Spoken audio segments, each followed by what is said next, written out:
প্রযুক্তি অনেক উন্নত হচ্ছে, তার সঙ্গে উন্নত হচ্ছে হ্যাকাররাও। নম্বর থেকে গভীর রাতে স্বজনদের কাছে ফোন দেওয়া, অশ্লীল SMS পাঠানো, বিভিন্ন প্রতিষ্ঠান থেকে অনলাইনে পণ্য অর্ডার করা এখন প্রতিদিনের ঘটনা হয়েই দাঁড়িয়েছে। আমরা কারোর সাথে কথা বলতে পারতেছি না, আজে বাজে মেসেজ দিচ্ছে।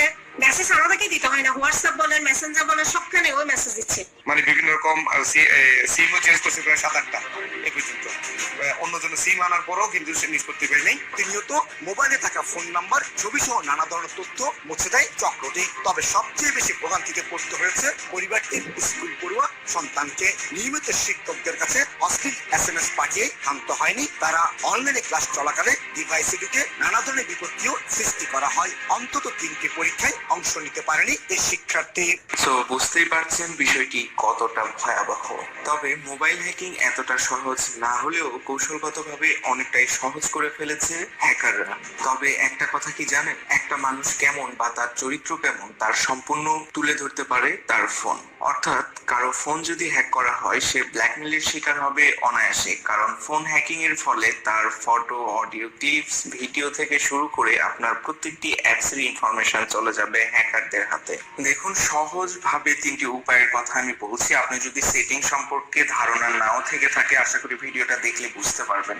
আর এটা জানা সবারই দরকার, কারণ হতে পারে আপনার ক্ষেত্রে না হলে বা আপনার আত্মীয় স্বজন বা আপনার বন্ধু বান্ধব এরকম বিপদে পড়তেই পারে। তো আপনার যদি বিষয়টা জানা থাকে, খুব সহজে আপনি তাদেরকে প্রোটেক্ট করতে পারবেন। আর ভিডিও লাস্টে গিয়ে বলবো আরেকটা, সেটা হচ্ছে যদি আপনার নির্দিষ্ট একটি অ্যাপস হ্যাক হয়ে যায় তাহলে কি করবেন। যেমন ইমো, হোয়াটসঅ্যাপ বা মেসেঞ্জার, যে কোনো নির্দিষ্ট একটি অ্যাপস হ্যাক হলে কি করবেন। সো কথা না বাড়িয়ে চলুন ভিডিও শুরু করা যায়। তো প্রথমেই জেনে নিই যে আপনার মোবাইল হ্যাক হলে প্রথম যেই 2টি কাজ করবেন, এই 2টি কাজ করলে মোবাইল হ্যাক হওয়া প্রায় অসম্ভব। মোবাইল থেকে সকল ইনফরমেশন আরেকটা জায়গায় পাস করার জন্য বা হ্যাকারদের হাতে যাওয়ার জন্য 2টা রাস্তা অবলম্বন করে।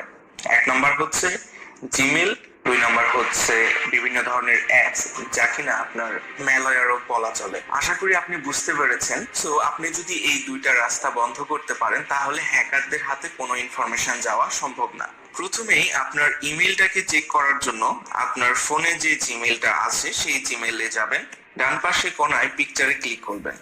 সেখানে ক্লিক করলেই দেখবেন যে আপনার ফোনে কয়টা জিমেল সেট করা আছে। আপনি যদি একটা জিমেল ইউজ করেন তো সেখানে একটা জিমেল শো করবে। আর যদি দেখেন আপনার কোনো অপরিচিত জিমেল সেখানে সেটিং করা আছে, অবশ্যই সেখান থেকে রিমুভ করে দিবেন। আর এই জিমেল সেটিং গুলো করে থাকে আপনার ফোনটি কিন্তু তারা হাতে পাওয়ার পরে, অর্থাৎ হ্যাকাররা আপনার ফোনটি ইউজ করে তার জিমেলটা সেট করে দিয়ে যায়। সো এখান থেকে আপনার জিমেলটা চেক করে নেবেন। যদি আপনার জিমেল ব্যতীত অন্য কোনো জিমেল না থাকে তাহলে জিমেলের সাইট থেকে আপনার ফোন প্রোটেক্ট। এছাড়াও আরেকটা জায়গায় আপনি জিমেলটাকে চেক করতে পারেন, সেটা হচ্ছে যদি আপনার প্লে স্টোর থেকে থাকে, প্লে স্টোরে গিয়ে আপনার পিকচার যেখানে থাকে, মানে আপনার যে পিকচারের লোগোটা শো করে সেখানে ক্লিক করবেন। সেখানে ক্লিক করলেও আপনার জিমেলটা শো করবে। তো সেখানে ক্লিক করলে আপনি দেখতে পারবেন যে নিচে আর কোনো জিমেল আছে কিনা। সেই জিমেল যদি না থেকে থাকে তাহলে জিমেলের সাইট থেকে আপনি 100% নিরাপদ। এখন দেখা যাক যে অ্যাপস এর থ্রুতে আপনি তো মনে করছেন আমি তো সকল ধরনের অ্যাপস দেখতে পাচ্ছি, ওই রকম টাইপের কোনো অ্যাপস নেই। দেখুন,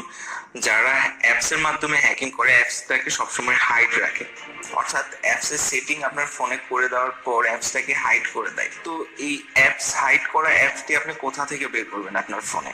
দেখুন, বিভিন্ন ধরনের কোড আছে, কোড ডায়াল করেও আপনার হাইড অ্যাপগুলি শো করানো যায়। এছাড়াও সহজ বা নিরাপদ পদ্ধতি হচ্ছে আপনার সেটিং এ যাবেন, মোবাইল সেটিং এ যাবেন। মোবাইল সেটিং এ যাওয়ার পর অ্যাপসে গিয়ে ক্লিক করবেন। অ্যাপসে গিয়ে ক্লিক করার পর ম্যানেজ অ্যাপস এইখানে ট্যাপ করলে আপনার ফোনে যত অ্যাপস আছে হাইড করা থেকে শুরু করে যত মানে ইনস্টল করলে এখানে শো করবে যে আপনার ফোনে কি কি অ্যাপস আছে।